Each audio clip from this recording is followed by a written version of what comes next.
What is, if anything, the difference between socialism and communism? A good way to think about it is that communism is a political system, and socialism is at root an economic system. They're cousins. They go well together. The Soviet Union was communist and socialist, and at some point it overthrew both. So the Soviet Union now has a certain type of gangster capitalism, but it's neither communist nor socialist. But look at China. China was a communist socialist society. It got rid of the socialism by moving toward a peculiar type of market system, a market system controlled by the state, but nevertheless a relatively free market. But it kept its communist political structure intact.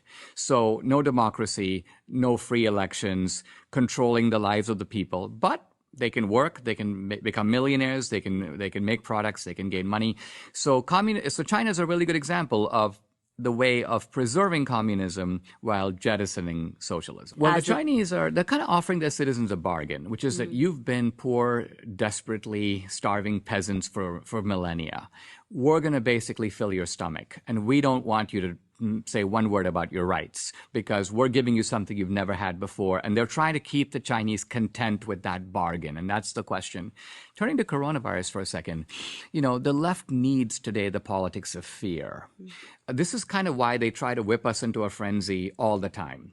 See, Marx thought you wouldn't need any of this. Marx thought that the revolution was scientific. It would come automatically. You don't even have to fight for it because it's going to happen by a law of history.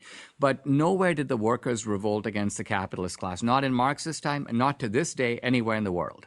So the left has realized Marx was wrong about that. There's nothing scientific about socialism. What we need is panic. And then since the 70s, the left is like, we're running out of food. In the 80s, nuclear apocalypse. In the 90s, the ozone layer's going away. The last 20 years, climate change, the oceans are rising. And now coronavirus, the theme is the same. We want to take rational people and create a crowd stampede.